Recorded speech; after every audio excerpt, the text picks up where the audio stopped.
berpendapat kalau benar, tapi beliau mengatakan kalau benar bahwa Imam Asy-Syafi'i lahirnya di Yaman, lalu pindah ibunya ke wilayah Palestina, lalu beliau besar di Gaza dan di Asqalan. Tetapi ini cara penggabungan yang tidak lebih bagus dari penggabungan yang lain. Mana penggabungan yang lain? Penggabungan Ibnu Hajar Al-Asqalani. Kata Ibnu Hajar, yang benar beliau lahirnya di wilayah Asqalan.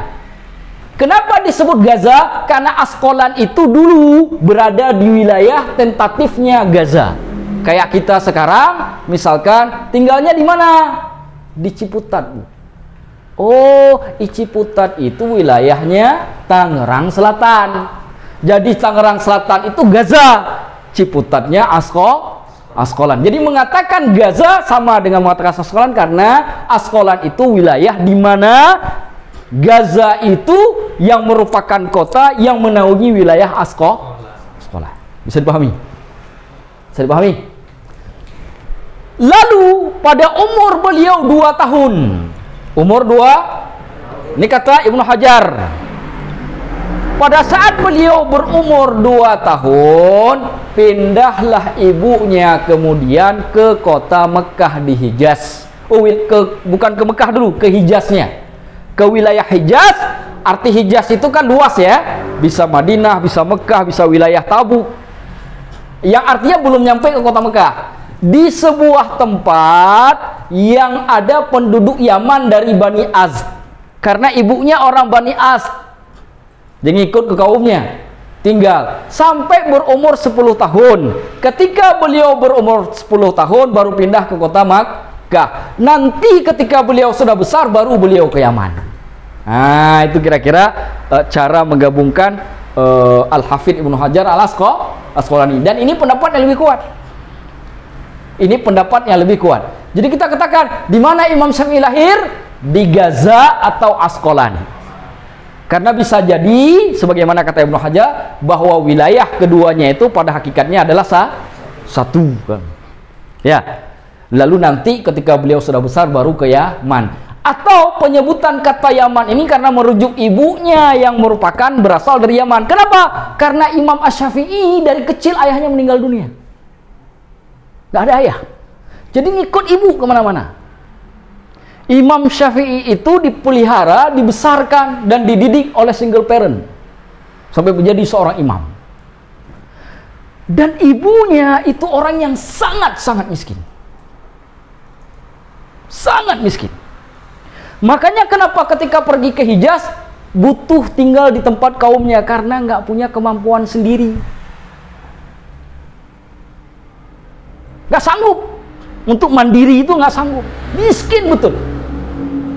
Tapi Imam Asy-Syafi'i sadar diri kalau dirinya miskin, ibunya miskin. Karena tahu diri dari sejak kecil, beliau kalau suka sesuatu karena gak bisa memiliki dengan cara membeli, beliau hafal. Beliau gunakan pikiran beliau, akal beliau untuk menghafal. Kalau kita kan enggak. Kalau nggak bisa beli, ya udahlah sana. Berarti saya nggak belajar lah. Disinilah perbedaannya dengan Imam Asy-Syafi'i. Imam Asy-Syafi'i kalau nggak sanggup beli buku, nggak beli apapun, nggak sanggup, beliau lihat siapa yang punya buku, beliau minta pinjam di depan orangnya, beliau hafal. Di depan orangnya beliau hafal. Itu Imam Asy-Syafi'i dari kecil, karena miskin betul ibunya. Bahkan disebutkan nanti ketika Imam Syafi'i ingin berangkat ke Yaman, ibunya ingin ngasih uang tapi nggak ada duit. Apa yang dilakukan? Rumah yang beliau tinggali di kota Mekah itu digadaikan. Lalu beliau kerja setiap hari untuk menebus rumah tadi, di samping harus memberi makan untuk dirinya dan juga mengirim bekal untuk anaknya. Itu ibunya Imam Syafi'i. Jadi kalau ada yang bilang, Ustaz saya nggak beruntung, mana nggak beruntung kamu dengan Imam Syafi'i?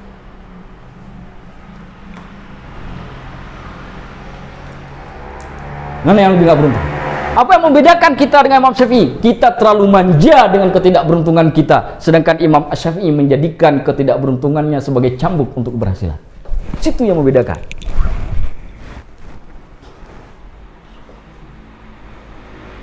Tuh. Nah, lalu beliau pindah ke kota Mekah. Apa beliau lakukan? Beliau sejak kecil itu sukanya dua. Kesukaan beliau itu dua. Satu, manah. Dia suka banget manah. Sekarang banyak juga yang suka manah. Main apa? Bedil. Tapi bukan bedil beneran. UBG. Bedil juga. Jihadnya online. Alam maya. Nanti surganya juga di alam maya dia. Kuburannya pun di alam maya. Nah, kapan nyatanya wallahu a'lam.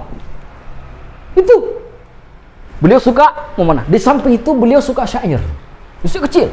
Imam Syafi'i suka sekali syair.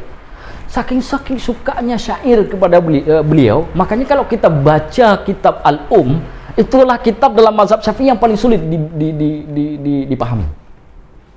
Kitab bahasa Arab dalam mazhab Syafi'i, dalam fikih mazhab Syafi'i yang paling sulit dibahas, yang paling sulit bahasanya itu kitab Al-Umnya Imam Syafi'i. Kenapa Ustadz? Karena Imam Syafi'i itu bahasanya masih bahasa yang sangat original pada masa itu. Bahasa aslinya. Coba sekarang saya bicara bahasa Indonesia. Nih saya lagi mengajar. Misalkan saya katakan, apakah kalian semua mengetahui, kira-kira kalau saya ngomong begitu terus-menerus di awal sampai akhir, ini lama-lama tinggal saya sama itu sendiri. Iya kan? Imam Syafi'i itu bahasa begitu. Bahasanya masih sangat bagus sekali. Bagaimana beliau mendapatkannya untuk improve bahasanya? Beliau orang Arab. Ayahnya orang Arab, maknya orang Arab Yaman, tinggal di Arab Syam. Tapi beliau tahu bahasa Arab itu bukan karena saya jadi orang Arab, lantas bahasa Arab itu saya bisa hebat. Enggak. Apa yang dilakukan? Beliau pindah ke sebuah kabilah di luar kota Mekah, ya, masih di wilayah kota Mekah, tapi sudah di luar kotanya, disebut dengan kabilah Bani Hudzail. Kabilah Bani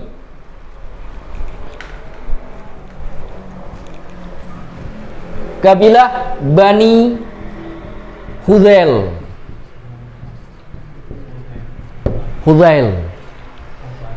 Kabilah Bani Hudzail masa itu adalah kabilah Arab yang paling fasih bahasa Arabnya. Dan mereka sampai hari ini punya syair disebut dengan Asy'arul Hudzailiyin. Syair-syairnya orang dari kabilah Bani Hudzail. Itu syair, jangankan kita yang bukan orang Arab kalau baca syair itu nggak paham. Saking originalnya, otentiknya. Artinya bahasa yang sekarang itu penggunaannya di masyarakat banyak terjadi perubahan dari originalitasnya. Ini syairnya, jangankan kita, orang Arab sendiri kalau baca nggak paham. Imam Asy-Syafi'i ngafal syair ini. Beliau datang tinggal di kabilah Bani Hudzail, syair-syair mereka dihafal. Berapa lama mereka tinggal? Kata disebutkan oleh Syekh Muhammad Abu Zuhrah itu lebih kurang 10 tahun di kabilah ini, hanya untuk belajar bahasa Arab fusah. 10 tahun. Boleh belajar tuh 10 tahun. Tapi beliau walaupun belajar ini, tapi beliau juga punya dua kesukaan lainnya. Apa dua kesukaan lainnya? Ngafal Quran. Satu, yang kedua ngafal kitab Muwatta'nya Imam Malik. Sehingga kata Imam Asy-Syafi'i, hafidtul Qur'ana, aku hafal Al-Quran, wa ana ibnu sab'i sinin, sedangkan aku saat itu berumur 7 tahun. Wa hafidtul Muwatta'a, aku hafal kitab Muwatta'nya Imam Malik, wa ana ibnu 10 sinin, sedangkan aku berumur 10 tahun. Jadi di umur 10 tahun Al-Quran hafal, kitab Muwatta'nya Imam Malik yang merupakan kitab yang paling digandrungi masa itu beliau hafal. Umur 10 tahun. Kita sekarang Aqidatul Awam tak kuat kita hafal. Kita moto Imam Malik ya. Kalau kita tulang awam ya udah tipikal pingkal, kepala ke bawah, kaki ke atas. Beda nggak? Beda. Kenapa Ustaz ngomong begitu? Saya ingin mendudukkan begitu hebatnya Imam Syafi'i. Itu maksud saya. Dia nggak main-main nuntut ilmu itu, Imam Syafi'i. Maka ada kalimat yang mengatakan begini. Ketika Ahmad bin Hanbal ditanya oleh anaknya Abdullah bin Ahmad bin Hanbal, ayah, aku sering sekali mendengar engkau mendoakan Asy-Syafi'i. Siapa Syafi'i itu sih sebenarnya? Kata anak Imam Ahmad bin Hanbal. Ya bunayya, kata Imam Ahmad. Wahai anakku, kata Imam Ahmad bin Hanbal. Kana Syafi'i, sesungguhnya Syafi'i itu syamsan lid dunya, matahari bagi dunia, wa afiatan linnas, dan kesehatan bagi manusia banyak. Kata beliau. Makanya Imam Ahmad bin Hanbal mengatakan, kalau aku berfatwa kepada manusia dan aku tidak mendapatkan satu hadis pun, laqultu bima qala Syafi'i, aku akan mengatakan dengan perkataannya Imam Syafi'i. Katanya Imam Ahmad bin Hanbal, kalau beliau nggak dapatin hadis, beliau ambil pendapatnya Imam Syafi'i tanpa pikir panjang, dicomot langsung ngomong. Kenapa? Syamsul lid dunya wa afiatul linnas, matahari bagi dunia dan kesehatan buat orang banyak. Begitu tingkat keilmuan dan kealiman beliau, Imam Syafi'i. Singkat kata, pada masa periode di Bani Hudail inilah beliau ketemu dengan ulama bahasa yang sangat terkenal masa itu, namanya Imam Al-Asma'i. Imam Al-Asma'i.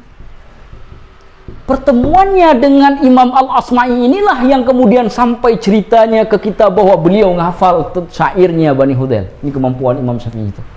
Kenapa? Karena Imam Al-Asma'i itu mengatakan, sahhahtu asy'ara Hudailin ala fata min Quraisyin yuqalu lahu Muhammad bin Idris. Aku mensahihkan, membenarkan syair-syairnya dari Bani Hudail kepada seorang anak kecil dari Quraisy yang disebut namanya itu adalah Muhammad bin Idris. Imam Al-Asma'i, ulama besar bahasa yang membenarkan syair Bani Hudailnya Imam Asy-Syafi'i. Makanya terbentuk dari kecil bahasanya itu luar biasa. Kenapa? Karena yang mensahihkan apa yang beliau kuasai itu pertama ulama besar, kemudian beliau hidup di tengah-tengah kabilah yang masih sangat original Arabnya, yang dianggap sebagai afsahul Arabi lisanan, kaum yang saling fasih lidah Arabnya. Saya itu. Nah, singkat kata, ketika beliau sudah sampai 10 tahun ini balik ke kota Mekah, masuk lagi ke kota Mekah, ketemu dengan satu orang yang kemudian kecewa melihat Imam Asy-Syafi'i hanya kesibukannya belajar syair. Lalu kemudian menegur Imam Asy-Syafi'i dengan mengatakan, tidak ada gunanya kamu belajar itu kalau kamu tidak belajar ilmu fikih. Itu awalnya perkenalan beliau dengan ilmu fikih. Walaupun beliau sudah berhubungan dengan Al-Muwatta. Belajarlah beliau karena dapat teguran. Dulu orang kalau dapat teguran, kalau benar itu segera, nggak pakai tunda-tunda. Apalagi pakai muka hantu. Kalau benar langsung jalankan. Itu orang dulu, maka barokahnya tinggi. Orang dulu tuh barokahnya tinggi. Karena yang dilihat kebaikannya, bukan tegurannya. Apa yang terjadi? Beliau pindah belajar sama ulama dan mufti Mekah masa itu, namanya Imam Muslim bin Khalid Az-Zanji. Ini guru fikihnya Imam Asy-Syafi'i. Muslim bin Khalid Az-Zanji. Ketika beliau sudah sangat hebat ilmu fikihnya di kota Mekah, saat itu lagi heboh-hebohnya di wilayah Hijaz tentang seorang ulama yang sangat hebat yang berasal dari kota Madinah, yaitu Imam Malik bin Anas. Siapa Imam Malik bin Anas? Pengasas mazhab Maliki, pengarang kitab Muwatta tadi itu. Beliau timbul hasrat, oh nggak bisa berhenti sama sampai di sini saja, saya harus ke kota Madinah. Tapi bagaimana saya mau ke Madinah? Ini ulama besar, Imam Malik ini. Yang belajar ke beliau itu bukan cuma anak kecil, bukan. Yang belajar ke beliau itu pejabat. gubernur yang datang ke majelis beliau. Yo, ulama besar. Tahu kan gimana susahnya bertemu dengan ulama besar? Ulama besar. Tapi tidak memadamkan keinginan Imam Asy-Syafi'i untuk mencapai Imam Malik. Yang paling menyedihkan adalah Imam Syafi'i nggak punya kitab. Kitabnya nggak punya. Kita ada kitab, tapi lupa dibawa. Kemana ini hilang?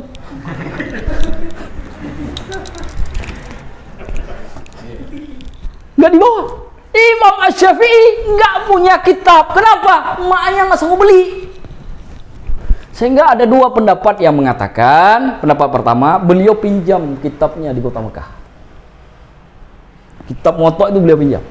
Sedangkan yang lain mengatakan beliau ambil kitab pada salah satu orang, beliau pertajam hafalannya. Karena beliau tahu ketika beliau pindah ke Madinah, beliau nggak punya lagi kitab. Jadi ngandalin kepalanya saja. Imam Syafi'i.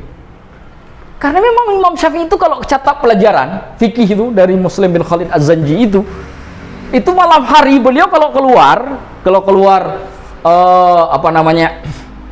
rumah beliau itu dekat dengan wilayah Mina. Muhammad Syafi'i. Dari sana kan banyak tanah lapang tuh.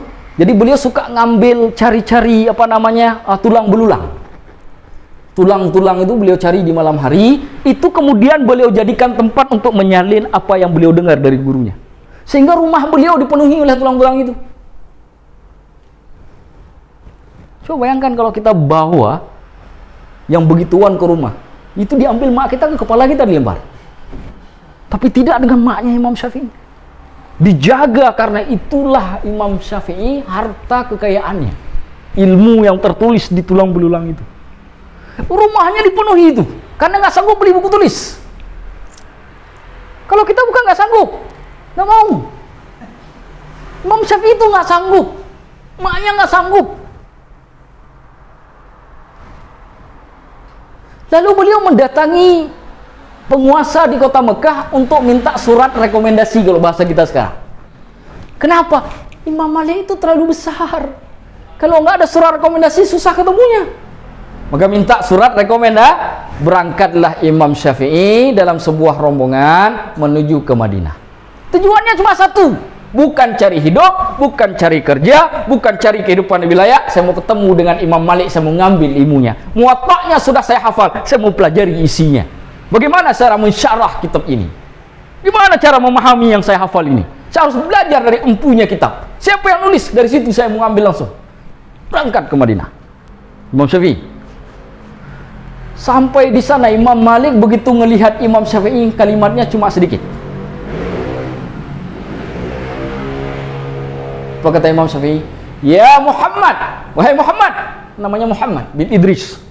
Ya Muhammad, ittaqillah. Takutlah engkau kepada Allah. Itu kalimat pertama yang diterima oleh Imam Syafi'i dari gurunya Imam Malik. Hei Muhammad, takut engkau kepada Allah. Kalimatnya. Dalam riwayat-riwayat yang lain yang juga sahih disebutkan bahwa Imam Malik saat itu juga menyebutkan beberapa hal lain dan selain dari kalimat yang barusan saya sebutkan. Kira-kira kalimatnya begini.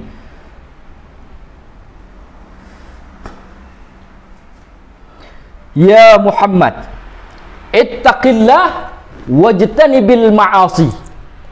Hai Muhammad, takutlah engkau kepada Allah dan jauhi perbuatan maksiat. Itu yang pertama dilakukan oleh Imam Malik kepada Imam Syafi'i. Bukan diajarkan ilmu. Ini kalau bahasa kita kan, waduh, baru datang udah kena hajar. Kalau bahasa kita kan begitu sekarang. Orang dulu begitu.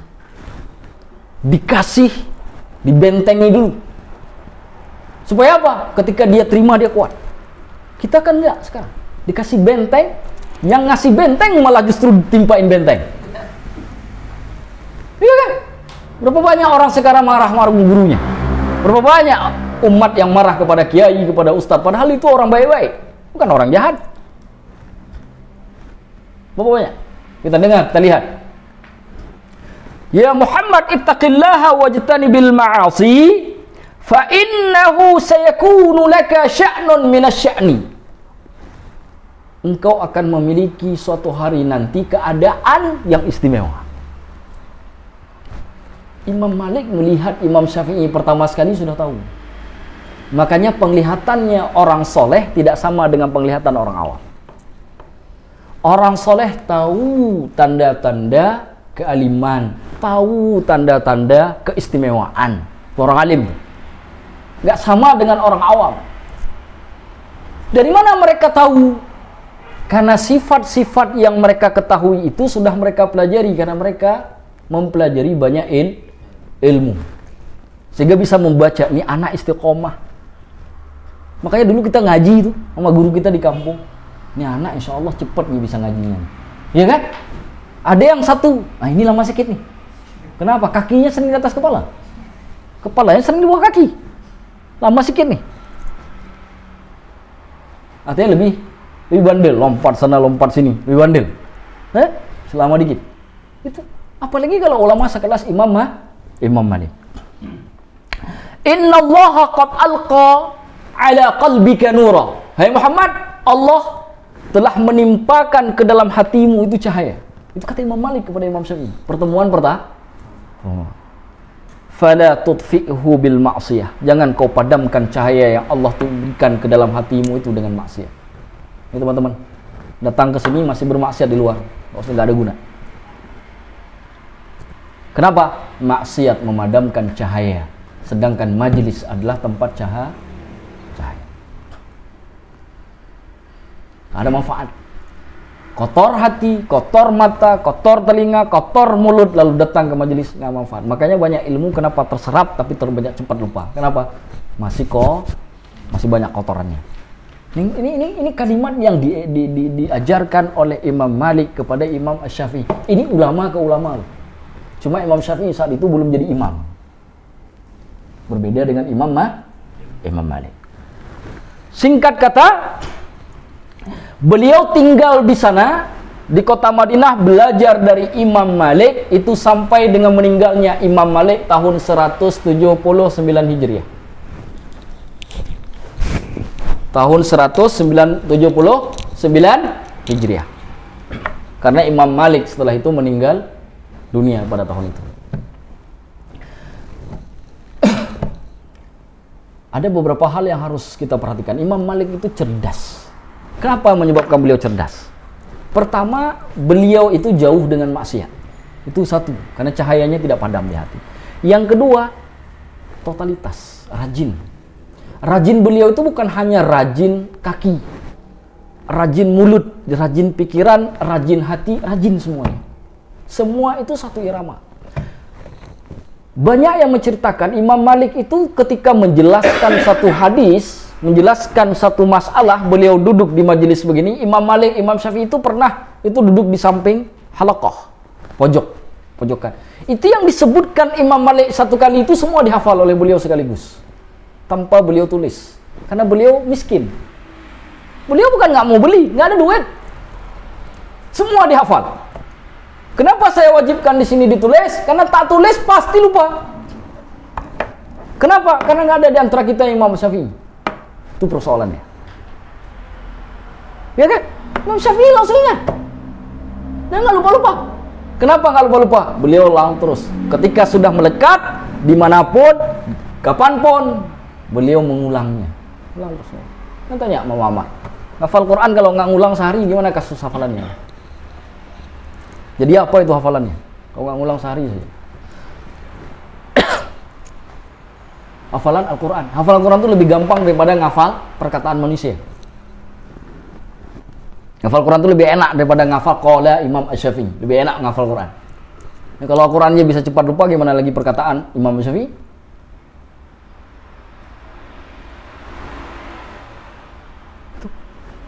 Ini kehebatannya Imam Syafi'i. Singkat kata, ketika beliau sudah meninggalnya Imam Malik dan beliau kemudian tidak ada lagi gurunya karena sudah wafat, beliau kembali ke kota Makkah. Di Makkah beliau mulai mengajar di Masjidil Haram. Beliau mulai mengajar. Kisaran umurnya saat itu sekitar berapa tuh? Dari 150 ke 179 berapa? 29 tahun. Hah? Udah 29 tahun. Sebenarnya jauh sebelum ini beliau sudah mengajar di Masjidil Haram sebelum beliau pindah ke Madinah. Disuruh oleh gurunya Muslim bin Khalid Az-Zanji. Kalimatnya itu, ya Muhammad afti. Wahai Muhammad, berfatwalah engkau. Disuruh fatwa. Karena beliau dianggap pada saat itu umurnya sekitar 15 tahun. Beliau sudah berfatwa kepada manusia di Masjidil Haram. 15 tahun. Kita 15 tahun, air hidung aja belum bersih. Imam Syafi'i itu udah fatwa. Loh, kok beda banget Ustaz? Beda. Kenapa membedakan? Karena beliau datang dari usul yang benar. Maknya walaupun tidak sealim Imam Syafi'i, tapi semangat beliau untuk menjadikan Imam Syafi'i sebagai orang yang terpelajar itu nggak main-main. Maka anak cerdas di tangan orang tua yang cerdas. Anak kiamat di tangan orang tua yang juga kiamat. Ya. Imam Syafi'i itu saksi. Dan banyak ulama di dunia ini yang nggak punya ayah, tapi jadi alim hebat karena emaknya. Banyak, bukan hanya Imam Syafi'i saja. Termasuk diantaranya Ibnu Taimiyah. Siapa lagi?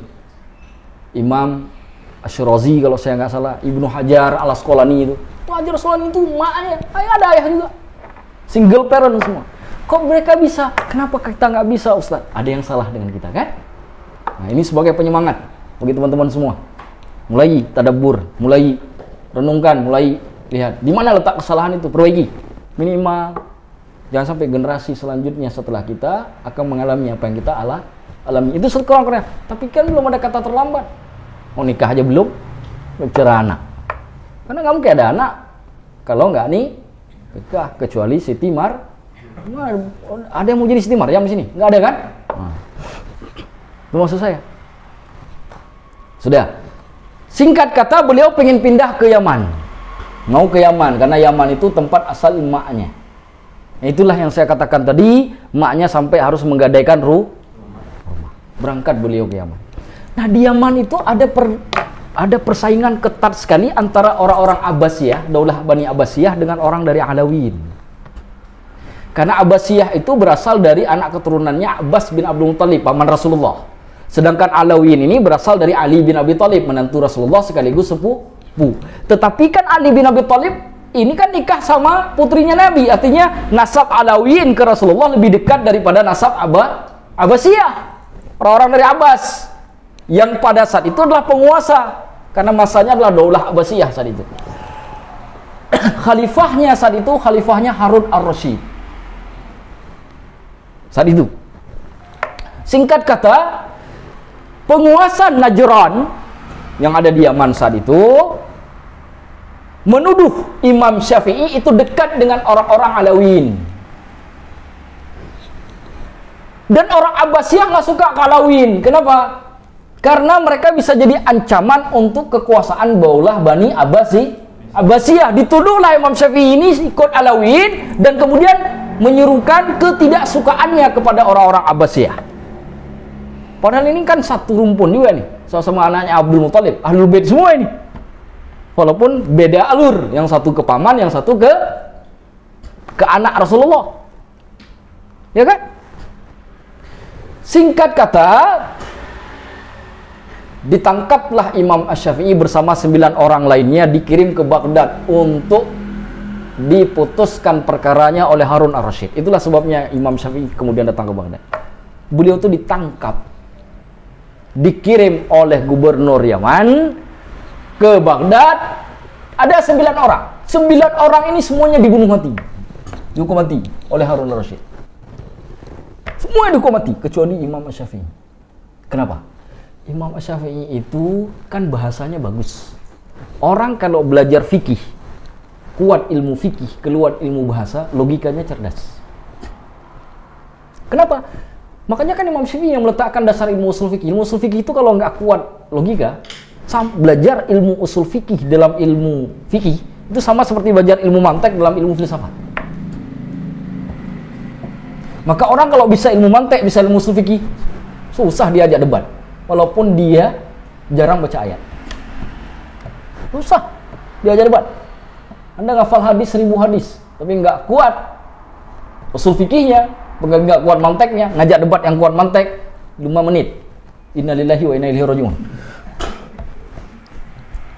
Ini yang terbentuk dari Imam Asy-Syafi'i. Kata beliau kepada Harun Ar-Rasyid, ya Amirul Mukminin. Nah, ini saya bacakan saja redaksinya karena ini seru juga. Ya. Kata beliau begini kepada Harun ya Amirul Mukminin, ma taqulu fi rajulaini? Apa pendapatmu terkait dengan 2 orang? Ahaduhuma, salah seorang di antara mereka, yarani akhahu, dia melihat aku sebagai saudaranya. Wal akhar yarani abdahu, memandangku sebagai budaknya. Ini ada 2 orang. Yang satu melihat aku saudaranya, yang satu lagi melihat aku sebagai budaknya. Mana yang lebih mulia? Mana yang lebih lebih dekat, lebih aku cintai dari 2 orang ini? Wahai Harun Rasyid, coba putuskan. Kata Harun Rasyid, alladhi yaraka akhahu, yang melihat kamu sebagai saudara itulah yang paling kamu cintai. Apa kata Imam Syafi'i? Fadaka anta ya Amirul Mukminin, ya Amirul Mukminin. Kalau begitu, itu orangnya adalah engkau, wahai Amirul Mukminin. Orang yang memandangku sebagai saudara itu engkau. Kata Imam Syafi'i selanjutnya, innakum waladul Abbas.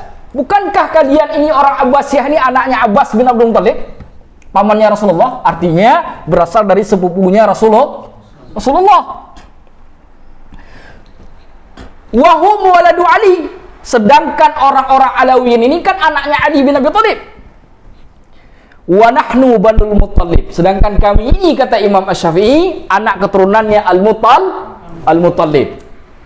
Kayak gitu ya, kayak gitu jalurnya. Anak Abbas bin Abdul Muttalib, anaknya Ali bin Abi Thalib bin Abdul Muttalib, anaknya Al-Muttalib bin Abdi Manaf. Begitu.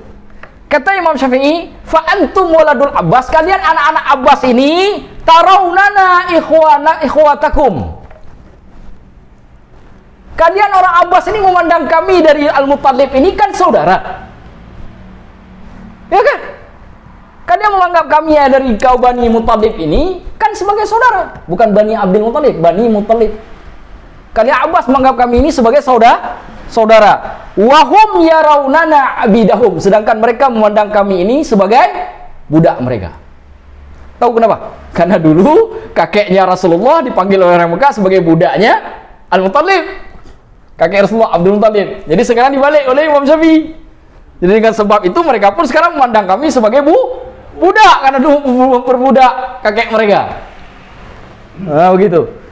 Gara-gara logika ini, Harun Ar-Rasyid pun menjadi tercengang. Oh iya juga ya. Nah iya juga ya. Jadi sebenarnya kami dari Abbas ini lebih dekat kepada kalian yang dari Banul Muttalib. Bagaimana mungkin kemudian kami menuduh kamu itu lebih dekat ke Alawin? Nah gitu kira-kira. Berarti nggak benar tuduhan kamu itu memprovokasi daulah Bani Abbasiyah dengan sebab kamu dekat dengan Alawin. Nggak benar itu. Nah itu hukumnya di situ tuh. Nggak benar itu. Kenapa? Karena benar juga itu. Karena secara susila ini kami yang memandang kalian sebagai saudara. Bagaimana mungkin saudara memfitnah saudaranya demi orang yang menganggap dirinya sebagai budak? Mustahil. Clear. Itu yang pertama. Alasan yang kedua, kata para ulama, kenapa dibebaskan oleh Harun Ar-Rasyid, karena saat itu dibantu oleh muridnya Imam Hanafi, namanya Muhammad bin Al-Hasan Asy-Syaibani. Imam Hanafi itu punya 2 murid yang sangat terkenal. Yang pertama Abu Yusuf dengan kitabnya, kalau nggak salah kitabnya Fiqhul Akbar. Yang kedua Muhammad bin Al-Hasan Asy-Syaibani. Ini murid utamanya Imam Hanafi. Dari sanalah sanad ilmunya Imam Asy-Syafi'i ketemu dengan Imam Hanafi, dari muridnya Imam Hanafi.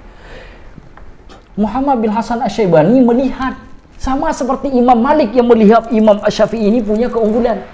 Beliau juga melihat ini orang alim, ini orang bisa terbuka hatinya kalau diajarkan ilmu. Gak mungkin dia dituduh macam-macam. Ini pasti salah. alamat. Dibelalah di depan Harun ar-Rasyid oleh Muhammad bin Hasan Asy-Syaibani yang saat itu orang yang sangat terpandang di kota Baghdad, sama seperti Imam Malik di Madinah. Saat itu.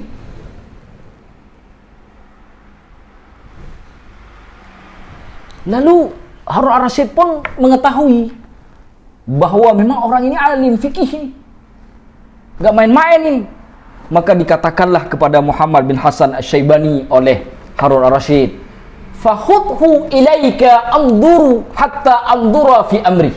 Wahai Muhammad bin Hasan Asy-Syaibani, kau ambil anak ini, kau ambil orang ini. Imam Syafi'i maksudnya. Kau ambil, kau bawa ke tempatmu sampai aku kemudian memutuskan urusannya. Dalam bahasa yang lain, kalau memang dia orang ahli ilmu, maka ngikut kamu lebih utama. Kalau dia tidak pantas, maka dia pasti tidak akan betah. Kan gitu. Nggak mungkin Om Maling suka tinggal di rumah ulama. Kecuali lagi dikejar polisi. Kan ada juga kan maling-maling itu yang sembunyinya di pesantren kan? Ada juga kan? Gara-gara dikejar. Kalau dikejar dia lari lagi. Karena dia betah tinggal. Seperti itu. Dan belajarlah beliau dari Muhammad bin Hasan Asy-Syaibani. Dari sanalah kemudian keilmuan beliau diwarisi dari Imam Hanafi. Sampailah sanad ilmunya dari dua imam yang spektakuler di zamannya. Imam Malik yang disebut dengan ahlul hadis, ahli hadis, dan Imam Hanafi yang disebut dengan ahlul ra'i, ahli pikiran. Disebut pikir di situ karena memang logikanya sangat kuat dalam membuat putusan hukum. Ketika saya katakan logika bukan berarti akal semata-mata ya, seperti Mu'tazilah, tetap berpatokan kepada dalil, tetapi cara mengolah dalil itu sangat spektakuler. Kenapa? Karena sanad ilmunya orang di Baghdad itu dari sahabat Rasulullah Abdullah bin Mas'ud yang memang terkenal sangat kuat logikanya. Sedangkan di Madinah itu ke Abdullah bin Umar, anaknya Umar bin Khattab yang merupakan ahlul riwayah, orang yang meriwayatkan. Lahirlah Imam Malik, terbentuklah Imam Malik dari dua pola madrasah, dari dua pola sekolah yang sangat istimewa, ahlul hadis dan ahlul. Beliau gabunglah keduanya menjadi satu, digabung oleh beliau. Ketika sudah digabung, lahirlah kekuatan baru dalam dunia fikih. Tak berapa setelah itu, beliau kembali ke kota Mekah. Kembali ke Mekah dari Baghdad. Kembali ke kota Mekah. Beliau mengajar, netap di Mekah itu 9 tahun mengajar. Pada masa beliau mengajar di Mekah, ketika beliau kembali dari Baghdad, inilah Imam Asy-Syafi'i mulai terdengar namanya. Para ulama yang datang di musim haji, itu pasti mau ketemu Imam Syafi'i. Salah satu ulama besar dari Baghdad yang kemudian ketemu dengan Imam Syafi'i adalah Imam Ahmad bin Hanbal. Sengaja datang menemui Imam Asy-Syafi'i untuk mengambil ilmunya. Imam Ahmad bin Hanbal. Jadi belajar Imam Ahmad bin Hanbal pertama ke Imam Syafi'i itu di kota Makkah. Beliau dengar nama Imam Asy-Syafi'i, sangat spektakuler, tapi beliau belum pernah belajar dari orangnya. Begitu beliau punya kesempatan naik haji, beliau datangi Imam Syafi'i untuk mengambil ilmunya. Semangat yang sama dibawa oleh Imam Ahmad bin Hanbal untuk belajar ke Imam Syafi'i, sebagaimana Imam Syafi'i juga punya yang sama ketika ingin belajar ke Imam Malik. Akhirnya dua-dua jadi imam besar. Itu luar biasa. Jadi kalau ada yang mengatakan bahwa Imam Asy-Syafi'i tidak punya sanad ilmu ke ahlul ra'i, ke Imam Hanafi, maka ini menjadi salah. Justru Imam Syafi'i lah yang mengkombinasikan ahlul hadis dengan ahlul ra'i, dikombinasikan sehingga melahirkan kekuatan baru. Kenapa harus ke muridnya Imam Hanafi, Ustaz? Karena pada saat Imam Syafi'i lahir, Imam Hanafi meninggal dunia. Imam Hanafi itu meninggalnya tahun 150. Itu kata Syekh Muhammad Abu Zuhrah. Tahun di mana lahirnya Imam Syafi'i, itu meninggalnya Imam Hanafi. Ada yang mengatakan malam lahirnya Imam Syafi'i itu malam meninggalnya Imam Hanafi. Wallahu a'lam, saya belum ini.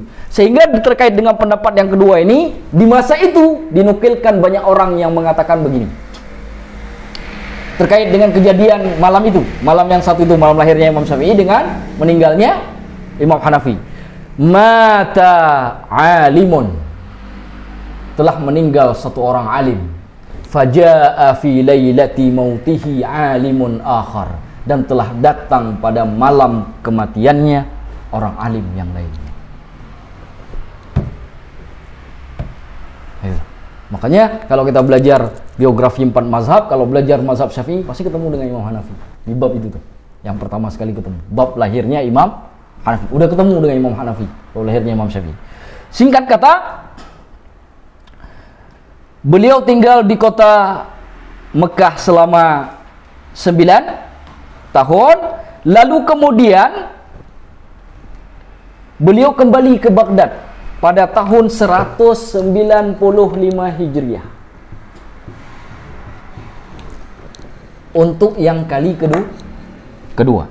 Ada juga yang menyebutkan beliau datang lagi ke Baghdad nanti tahun 198 Hijriah. Jadi 3 kali beliau dari Mekah menuju, sekali dari Yaman, sedangkan dari Mekah 2 kali menuju Baghdad. Pada tahun 195 Hijriah ini beliau tinggal 2 tahun lamanya. Beliau tinggalnya 2 tahun. Lalu balik lagi ke kota Mekah. Lalu kembali lagi tahun 198 Hijriah.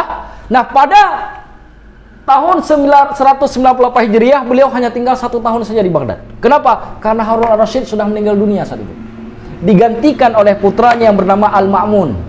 Al-Ma'mun ini pernah jadi gubernur di wilayah Persia. Maka lebih dekat dengan orang-orang filsafat. Maka ketika Al-Ma'mun berkuasa, Syekh Muhammad Abu Zur'ah mengatakan ada 2 sebab kenapa Imam Syafi'i ingin cepat keluar dari Baghdad masa itu. Pertama, Al-Ma'mun ini ketika jadi khalifah menggantikan ayahnya, itu ngebawa orang Persia semua ke Abbasiyah. Jadi di Abbasiyah, di Daulah Abbasiyah itu sudah dipenuhi oleh pejabat-pejabat Persia.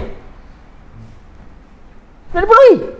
Kita tahu bahwa orang-orang Abbasiyah itu paling senang memperistrikan perempuan-perempuan Persia.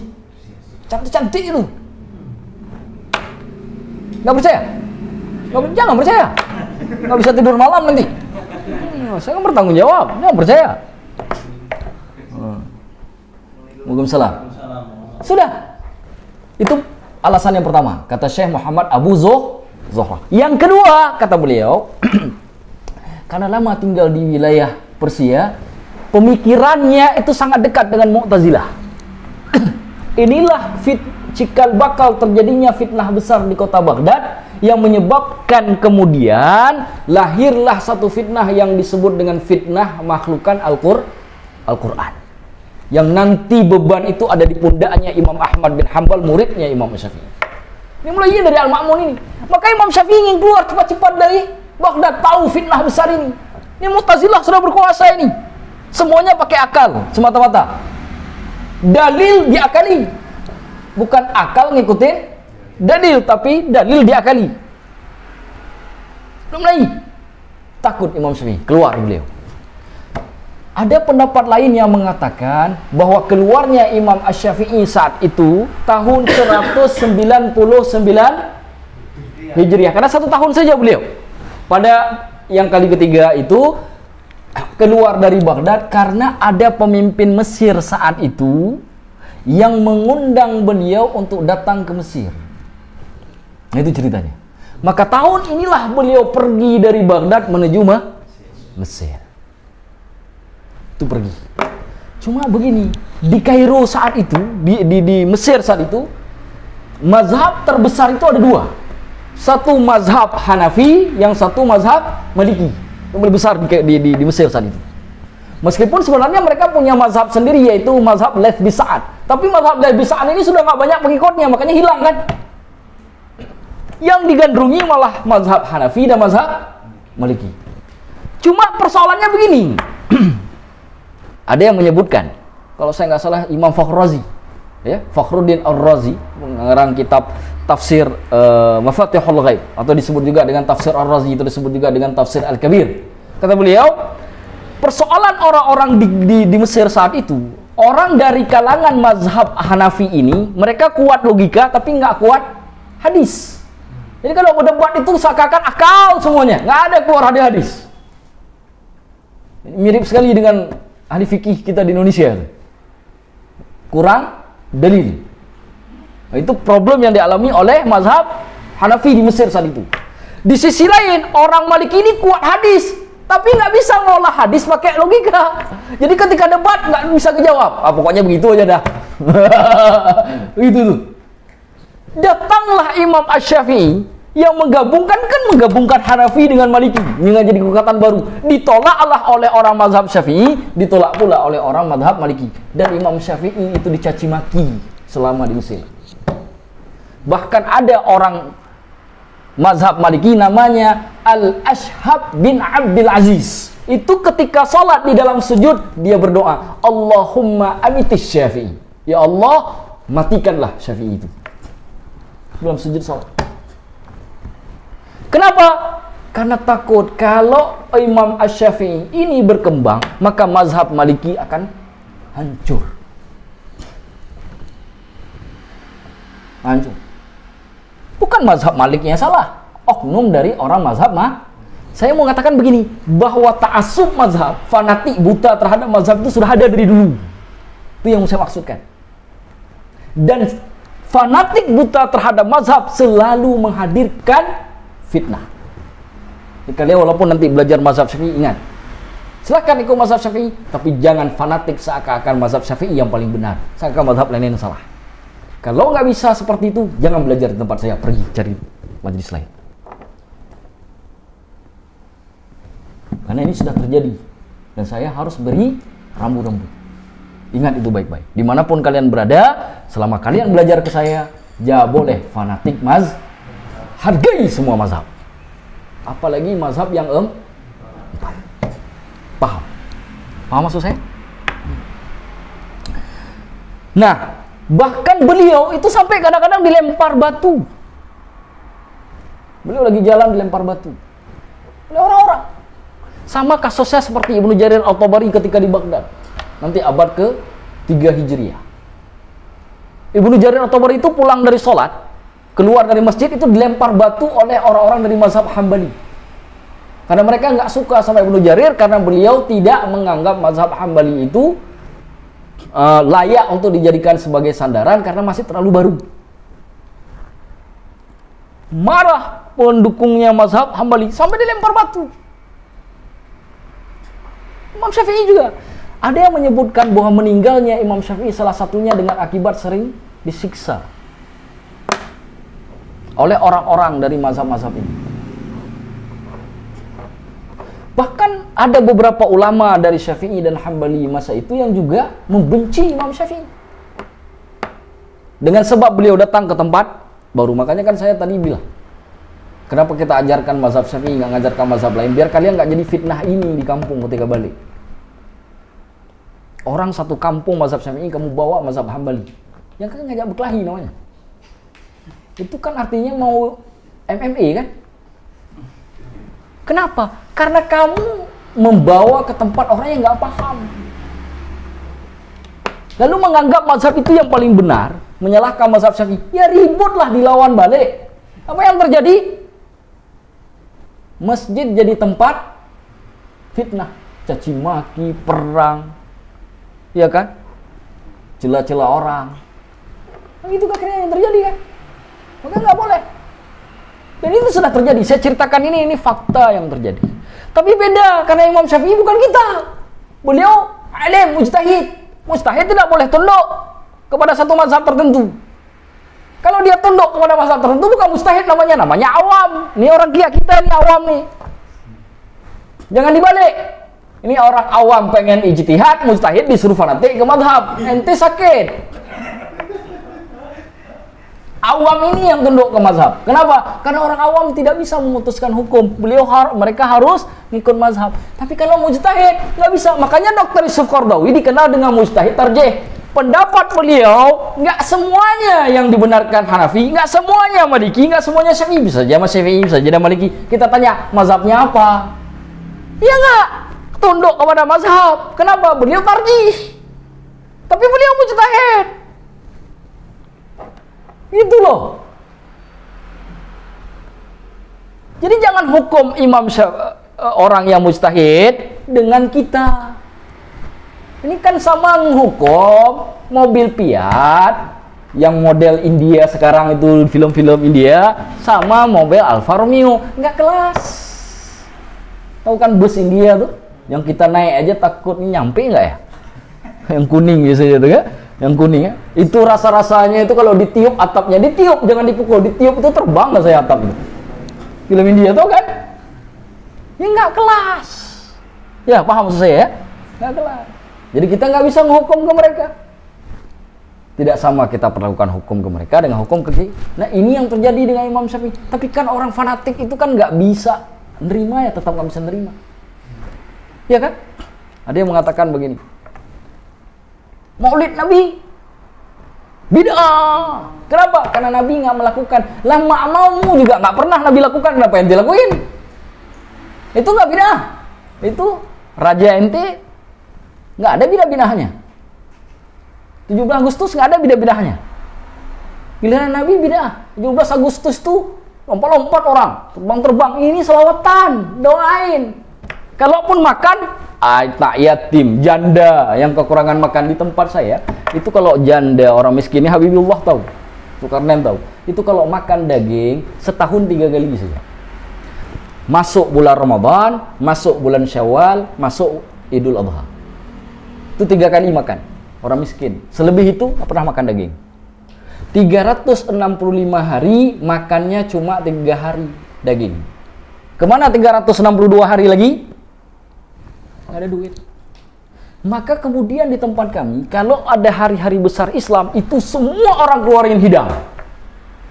Ya ikan, ya daging, ya telur, macam-macam pula itu telur. Mulai dari yang bulat sampai yang petak pun ada. Yang petak itu sudah dibentuk, bukan dia telurnya keluarnya petak. Sudah dibentuk ketika sudah dimasak. Semua ada lengkap. Siapa yang makan pertama? Anak kecil. Anak kecil aja makan duluan, ya? Haram orang gede makan duluan. Kenapa? Ini Maulid Nabi. Nabi paling cinta sama anak kecil. Wajib anak kecil makan duluan. Jadi begitu sudah masak, biasanya itu sapi. Entah 2 ekor, 3 ekor, 4 ekor, tergantung berapa banyak warganya. Begitu udah masak, masih di panggangan, masih di tempat-tempat besar. Anak kecil panggil semuanya. Datang semua anak kecil tuh bawa piring tuh. Piring apa namanya? Plastik itu. Bukan atom, bukan plastik juga atom. Bawa dia. Saya karena apa usah tahu, saya dulu ngantri. Anak kecil. Ngantri. Antri itu. Dia kemudian diarahkan ke satu tempat duduk rame-rame, kasih gelas, ya? Gelas kecil duduk makan. Baru datang orang tua, anak muda, kami dua. Yang orang tua muda nggak ada beda fakir dan miskin satu, disamaratakan. Kenapa? Supaya untuk menghapus kesenjangan sosial. Seakan nggak ada lagi kaya dan miskin. Kenapa? Nabi itu berdoanya begini. Allahumma ahyini miskinan. Ya Allah, hidupkan aku sebagai orang miskin. Wa amitni miskinan. Matikan aku ya Allah sebagai orang miskin. Wahsyurni min zumaratil masakin. Dari kelompoknya orang-orang miskin. Tuh. Jadi kalau miskin jangan sedih. Nabi enti itu orang miskin. Jadi kalau nanti dibangkitkan nanti miskin, kemungkinan duluan ketemu Nabi. Kenapa? Karena Nabi dibangkitkan di tengah orang miskin. Ya sedih. Lah kalau saya kaya bagaimana? Sabar ente. Ente banyak kelebihan di dunia. Biarkan kelebihan orang miskin sekarang Allah perlihatkan ketika Allah kurangi di dunia. Coba bayangkan kalau Nabi kita itu berdoanya, ya Allah hidupkan aku kaya. Mau dibawa kemana orang miskin? Sudahlah, tak beruntung di dunia, tak beruntung pula di akhirat. Bukankah keberuntungan akhirat lebih utama? Jangan sedih kalau jadi orang miskin. Nabi kita itu berdoa miskin. Nabi itu kalau mau kan ditawarkan malaikat, ku berikan dunia ini seluruhnya untukmu, kau hidup selama-lamanya sampai akhir kiamat. Tapi kan Nabi nggak mau. malikun rasul ayyaj'ala rabbuka malikan rasula. Jadi raja, jadi rasul pula. Nah, kayak Nabi Sulaiman. Nabi Sulaiman itu kurang apa? Ratu Bilqis itu ketika masuk istana itu sampai tarik kain. Kenapa? Dikira air, ternyata kaca. Ternyata masa Nabi Sulaiman sudah ada kaca lebih indah daripada kaca Istiqlal. Kalah marmarnya Istiqlal sama marmarnya Nabiullah Sulaiman. Ya, jangan merasa hebat. Teknologi masa Nabi Sulaiman lebih hebat daripada teknologi kita. Kenapa? Telegu kita yang bangun manusia. Nabi Sulaiman ifrit yang bangun. Jin yang bangun. Bangunannya jin yang bangun. Main-main, ha?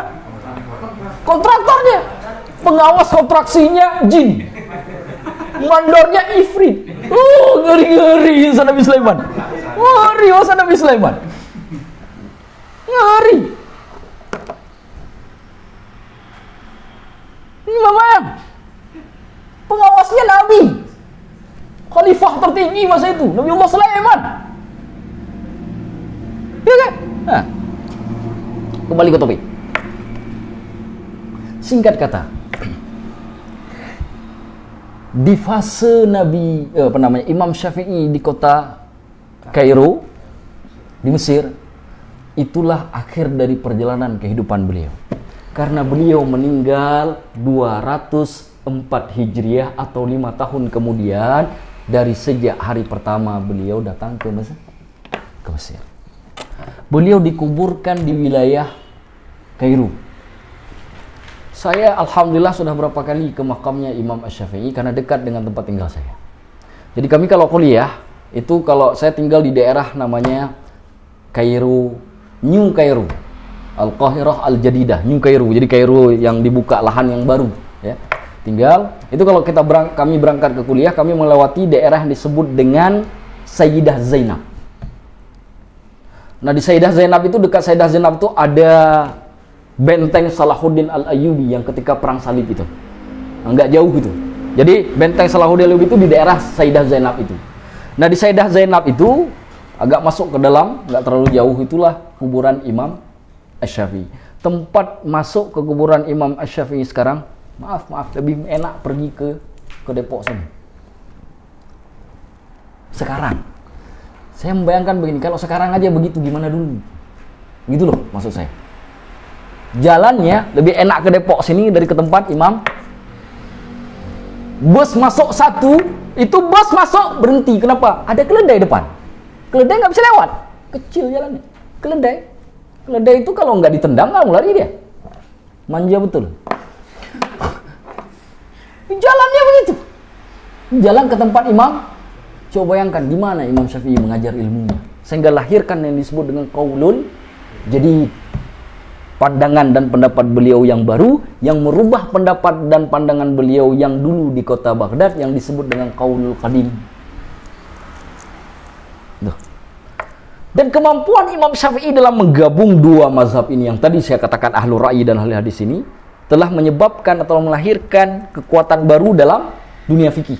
Bahkan menyebabkan Imam Syafi'i kemudian sangat kuat dalam rumusan-rumusan fikih. Itu sebabnya ketika di Baghdad, pada perdatangan beliau yang kedua di tahun 195 Hijriah, disitulah beliau membuat satu kitab, menulis kitab yang disebut kitab Ar-Risalah. Jadi kitab Ar-Risalah itu ditulis di Baghdad. Kitab Ar-Risalah itulah ada di sini, alhamdulillah. Dan kitab Ar-Risalah itu merupakan kitab yang menjadi asas dasar utama untuk ilmu usul fikih. Tuh, Imam Asy-Syafi'i. Hari ini mazhab Syafi'i itu menyebar terutama di wilayah Asia Tenggara. Semua Asia Tenggara itu bermazhab Syafi'i. Ditambah Yaman, ditambah beberapa tempat yang lain.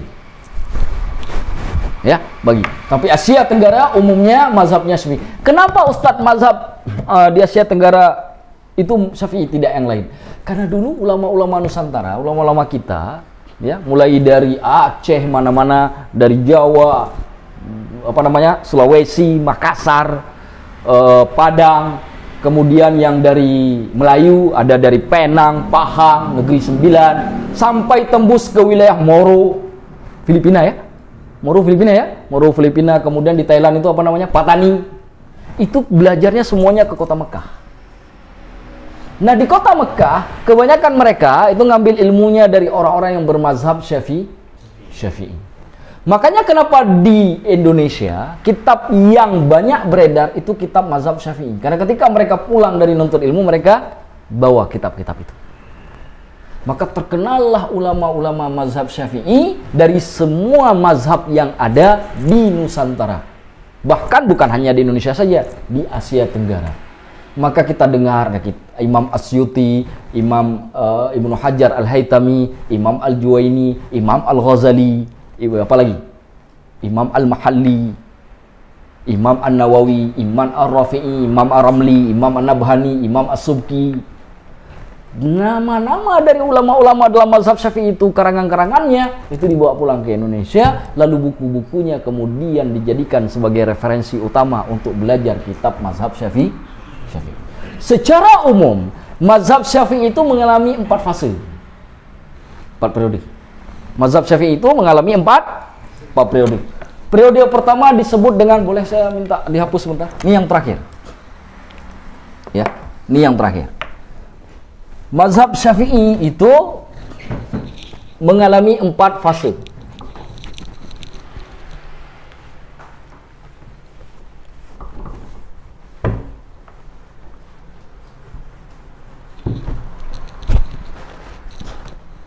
Fase pertama disebut dengan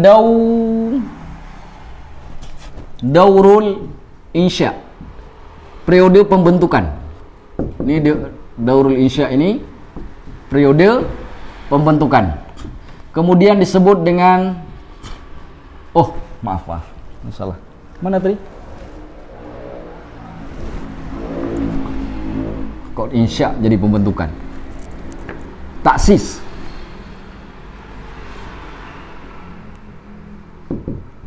Daurut taksis, kemudian daurul insya, kemudian yang ketiga daurut tatawur,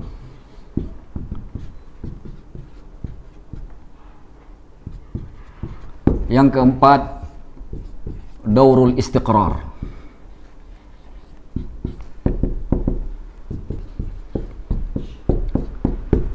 Daurul taksis itu periode pembentukan.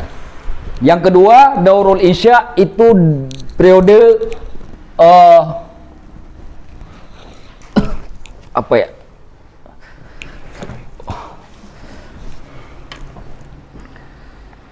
Ini kayaknya saya kebalik nih. Saya kakinya sakit banget. Boleh saya minta diganti, bukan insya itu. An-nusyu. Kok insya pula? Atau intisar aja. Yang dua. Daurul intisar. In aja, nah itu aja. Intisar. Al-intisar. Itu ada huruf V pula. Ada huruf V, love, elof. Huruf love tuh salah. Al-intisar, penyebaran. Lam hamzah itu. Alif, lam. Alifnya. Lam hamzah. Asal Quran lam hamzah. Subhanallah. Sepadahal saya suruhnya anak pesantren. Daurul intisar. Ini namanya daurul tahrir, ya, jangan tatawur. Terpaksa Ustaz Mulia. Subuh kakinya. Saya lagi nggak tahu nih, tiba-tiba kram. Daurul gini. Daurul taksis itu daerah pembentukan, periode pembentukan. Yang kedua daurul intisar, periode penyebaran. Yang ketiga daurul tahrir. Tahrir itu peletakan konsep-konsep sehingga menjadi sempurna. Yang keempat daurul istiqrar, masa di mana mazhab itu sudah tetap. Istiqrar itu tetap, artinya tetap itu sudah berjalan sebagaimana adanya sampai sekarang. Daurul istiqrar. Daurul pertama itu daurul taksis itu, daurul pembentukan itu Imam Syafi'i dengan murid-muridnya. Di antaranya ya Imam Syafi'i sendiri, Imam Al-Buwaiti, Imam Al-Humaidi, siapa lagi? Ar-Rabi' bin Sulaiman Al-Muradi, Terus ada Imam Ismail bin Yahya Al-Muzani. Nah, itu mereka. Misalkan Imam Al-Buaiti itu ada kitabnya namanya Al-Muharrar. Nama kitabnya Al-Muharrar dalam fikih mazhab Syafi'i. Nanti ada lagi Imam Al-Muzani. Al-Muzani itu punya kitab juga namanya Al-Muharrar juga, sama. Oh, Al-Mukhtasar kalau Al-Muharrar. Al-Mukhtasar. Al-Mukhtasar itu kitab ringkasan. Ya. Al-Muzani Mukhtasar, Al-Buaiti Mukhtasar, itu periode pembentukan. Tokoh-tokohnya Imam Syafi'i, Imam Al-Buaiti, Imam Al-Muzani. Al-Muzni boleh, ada yang baca Al-Muzani, Al-Muzni karena itu tempat kan? Hah? Ismail bin Yahya namanya. Ada Ar-Rabi' bin Sulaiman Al-Muradi, ya. Tuh, mungkin. Pada periode yang kedua itu periode Al-Intishar, penyebaran. Ini periodenya di bawahnya. Seperti Imam Al-Qafal, saya sebut aja yang terkenal lah. Imam Al-Juwaini, ya, Imamul Haramain, Imam Al-Ghazali, Imam Asy-Syirazi. Nah, itu lahir pada periode itu. Periode yang kedua. Kemudian ada periode yang ketiga. Periode Daurut Tahrir, pembentukan konsep-konsep. Jadi mazhab itu sudah dikonsep sehingga lahir apa yang disebut dengan usul mazhab segala macam kan. Mana yang disebut dengan al-asah, mana udah ada istilah-istilah. Al-asah muqabilul asah, as-sahih, al-adhar. Nah, udah ada istilah-istilah itu di dalam mazhab Asy-Syafi'i. Nah, jadi konsepnya sudah dibentuk pada periode yang ketiga ini. Periode ketiga ini di antara tokohnya yang paling terkenal itu dua, Imam An-Nawawi dan Imam Ar-Rafi'i. Imam Ar-Rafi'i itu nama kitabnya Al-Muharrar, Imam An-Nawawi nama kitabnya Minhajut Talibin. Nah, di sini Imam An-Nawawi kitabnya belum ada yang dari fikih. Ya, di sini baru ada syarah Sahih Muslim dengan Al-Azkar saja. Ya. Kemudian ada satu lagi yang sangat terkenal, Imam Mawardi. Pernah dengar ya, Al-Mawardi ya? Nah, itu juga muncul pada periode yang kedua ya. Imam Mawardi itu dicatat dulu. Pada periode kedua itu ada Imam Al-Ghazali, Imam Al-Juwaini, Imam Mawardi, Imam Asy-Syirazi, ya. Itu di periode yang kedua. Periode yang ketiga itu cuma dua orang, Imam Nawawi dan Ar-Rafi'i. Saya ulangi sedikit. Periode pertama, Imam Asy-Syafi'i. Kitabnya yang paling terkenal Kitab Ya. Nah, jangan bilang ada kitab Al-Um. Al-Um itu artinya ibu. Ustaz, kalau ada ibu mana ayahnya? Tanya. Capek saya jawab. Mana kita Al-Ab?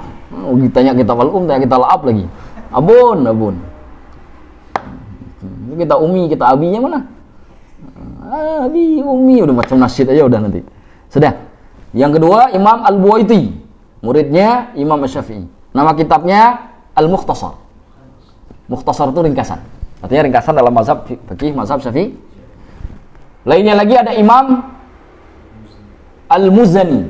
Ya, nama kitabnya juga Al-Mukhtasar. Sama nama kitabnya. Jadi biasa saja kalau misalkan ulama dulu nulis kitab ya punya Mukhtasar pakai RR. Mukhtasar. Sudah? Itu periode pertama. Periode yang kedua ya, itu periode penyebaran, Daurul Intishar, periode penyebaran. Itu banyak, di antaranya yang sangat terkenal itu saya sebut saja yang teman-teman ingatlah. Di antaranya yaitu Imam Al-Mawardi. Nama kitabnya Al-Hawil Kabir. Al-Hawi Al-Kabir. Bir itu besar ya. Al-Hawil Kabir. Nama kitabnya itu. Kemudian ada Imam Al-Juwaini, Imamul Haramain. Namanya Imamul Haramain gelar. Abul Ma'ali Al-Juwaini. Imamul Haramain, imam dua kota haram, kota suci. Imamul Haramain. Namanya Abul Ma'ali. Oke, ain ya, Ma'ali. Mau ditulis? Siapa yang mau saya dikte sebentar? Ini kaki saya belum bisa bangun nih. Antum saya bisa bantu. Ini karena mejanya terlalu pendek jadi saya nggak bisa lurus. Jadi kakinya belum bisa ini. Ganti meja. Enggak, jangan. Masa diganti mejanya saya. Mungkin dari yang pertama saya. Ya. Yang pertama ditulis saja Daurul Ta'sis. Iya, boleh. Daurul Ta'sis, ulamanya Al-Imam Syafi'i, Titik 2 Al-Um. Al-Um itu setelah titik 2 itu nama kitab ya.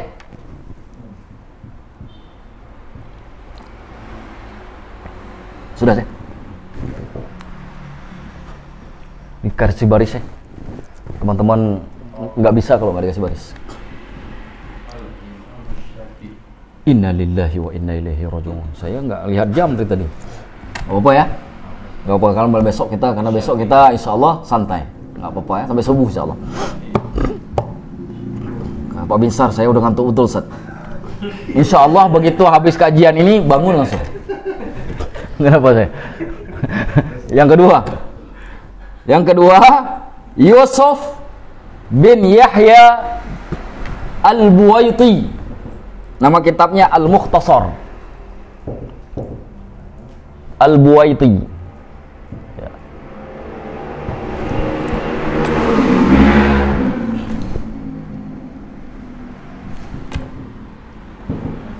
Al-Mukhtasar. Setelah titik itu nama kitab. Yang ketiga Ismail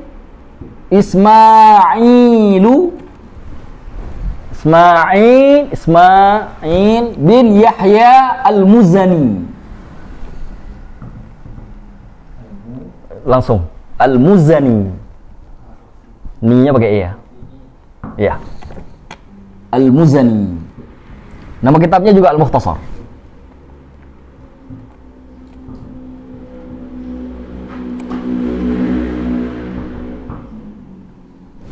Sudah? Sudah cukup 3 aja. Ya, cukup 3 aja ya. Periode yang kedua. Dia periode itu periode pertama.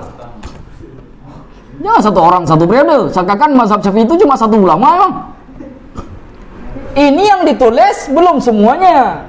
Nah, kita ambil 3 aja udah cukup lah. Kalau ditulis 4, 5 aja, yang 3 aja lupa, lagi 5. Nah, udahlah cukup lah segitu. Ya. Sudah saya? Yang kedua, daurah intishar. Periode penyebaran. Di antara ulamanya Ali bin Muhammad Al-Mawardi. Ali bin Muhammad Al-Mawardi. Nama kitabnya Al-Hawil Kabir. Al-Hawil Kabir. Wi-nya ada ya.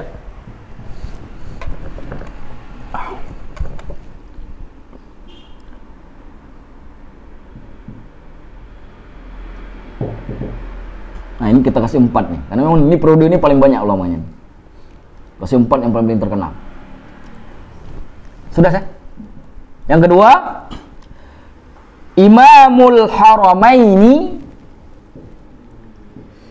Abul Ma'ali Al-Juwaini.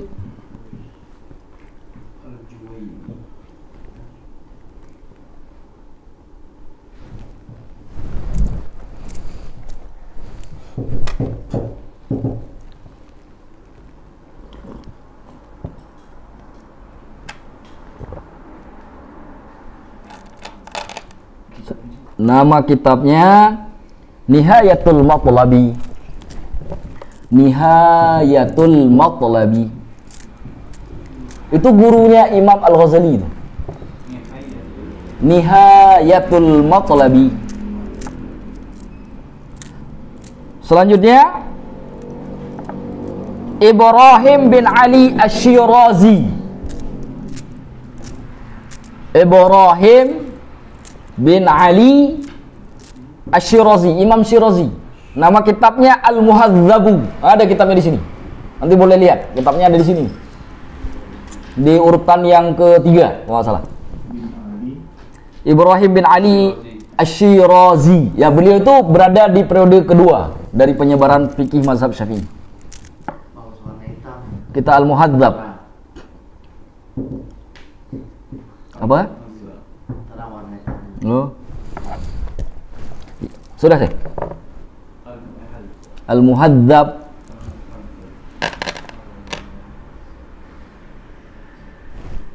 Yang keempat, Abu Hamid Muhammad Al-Ghazali. Imam Al-Ghazali. Nama kitabnya Al-Wasit. Abu Hamid. Jangan lupa dikasih baris ya. Oh, nanti teman itu suruh ngeja begitu. Itu kenapa keriting semua?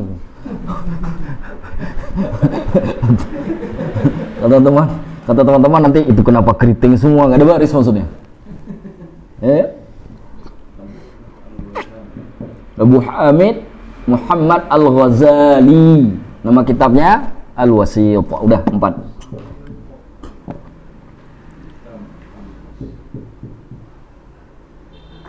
Nihayatul Matlab. Matlabi. Matlabi. Matlabi.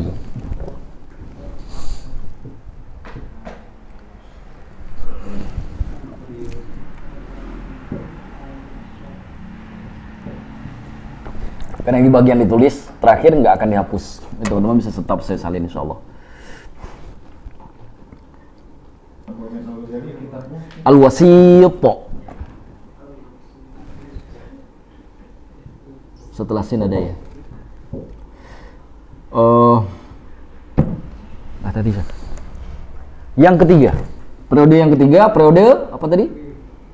Tahrir. Tahrir itu kalau di koran itu namanya redaksi. Raisut Tahrir itu pimpinan redaksi. Nah, redaksinya tentunya sudah selesai kan? Sudah dibentuk secara umum, disahkan pembentukannya. Jadi Taurut Tahrir ini adalah sudah ada peletakan kaidah-kaidah secara mapan. Itu namanya tahrir. Periode penyempurnaan mazhab. Kesempurnaan mazhab. Ulamanya 2. Yang pertama Abdul Karim bin Muhammad Ar-Rafi'i. Abdul Karim bin Muhammad Ar-Rafi'i. Nanti istiqrar ada 2 lagi saya. Iya. Sudah. Nama kitabnya Al-Muharrar. Al-Muharraru. Al-Muharraru.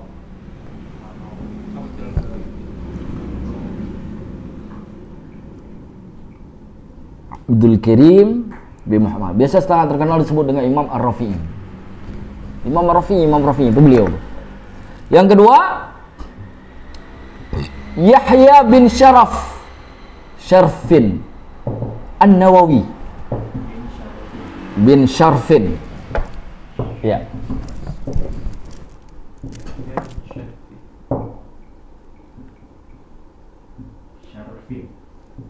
Syarafin bukan Syarfin. Syarafin. Iya, Syaraf. Iya. An-Nawawi. Nama kitabnya Minhajut Talibin. Minhaj, metodologi. Talibin, para penuntut ilmu. Metodologi penuntut ilmu. Ini nama kitab. Kitab fikih dalam mazhab Syafi'i. Udah. Yang terakhir Daurul Istiqrar. Periode tetap. Artinya tidak ada lagi perubahan. Jadi cuma ngikuti pola itu aja udah. Ngikutin terus sekarang. Periode ini, Istiqrar ini ada 2 ulama juga. Yang pertama Syamsuddin. Bisa antum gitu saya. Syamsuddin Muhammad bin Ahmad Ar-Ramli, Imam Ramli. Bin Ahmad Ar-Ramli. Nama kitabnya Al-Nihayatul Muhtaji. Nihayah berakhir. Al-Muhtaji. Ya. Yang kedua, satu lagi, Ibnu Hajar Al-Haytami. Tamnya pakai ta. Ibnu Hajarin Al-Haytami. Ibnu Hajarin Itu bukan Al-Asqalani ya, yang Fathul Bari beda. Al-Haytami, Haytami. Pakai ta ya. Nama kitabnya Tuhfatul Muhtaj. Tuhfah. Kalau tadi Nihayatul Muhtaj, sekarang Tuhfah.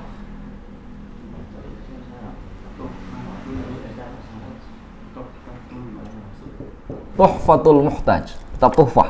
Kalau di pesantren DNU itu suka disebut dengan kitab Tuhfah. Udah sampai belajar mana? Udah sampai kitab Tuhfah. Udah sampai bab 5, bab keempat. Periode keempat itu. Itu kitab. Hah? Iya memang. Iya Syekh. Jazakumullah Syekh.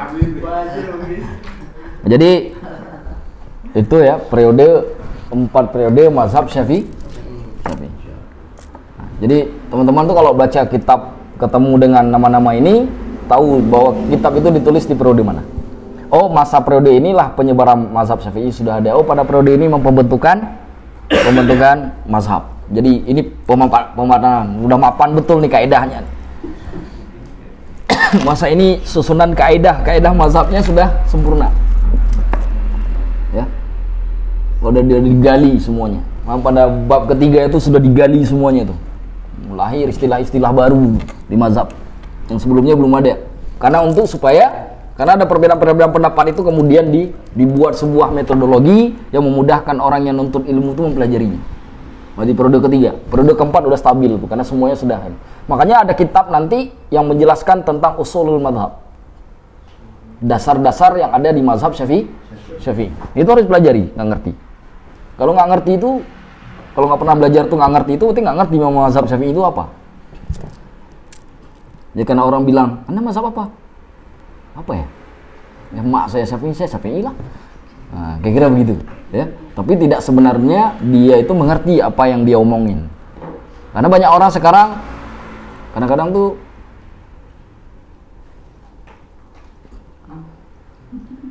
membicarakan apa yang dia ketahui, tapi tidak mengetahui apa yang dia bicarakan. Ya, apa yang dia tahu dia bicarakan, tapi sebenarnya dia tidak tahu apa yang dia bicarakan. Seharusnya kita harus tahu apa yang kita bicarakan daripada bicara apa yang kita tahu. Nah, begitu kira-kira ya.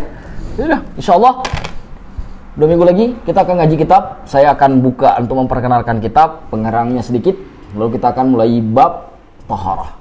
Insyaallah 2 minggu lagi tanggal 3 November ya. Tanggal 3 November insyaallah. Teman-teman kalau ada waktu kita akan belajar ilmu fikih. Apa itu air? Bagi keberapa air itu? Bagaimana najis itu? Bagaimana kita akan belajar? Insyaallah. Saya kira ini saja yang bisa saya akhiri. Yang saya bisa ceritakan dan saya akhiri sampai di sini teman-teman. Silakan Aris tutup.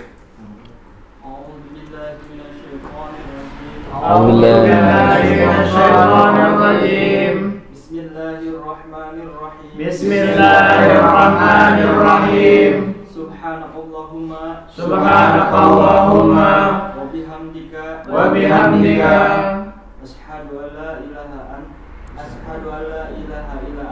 asyhadu an la ilaha illa anta astaghfiruka Alhamdulillah teman-teman semuanya, insyaallah besok kita akan berangkat.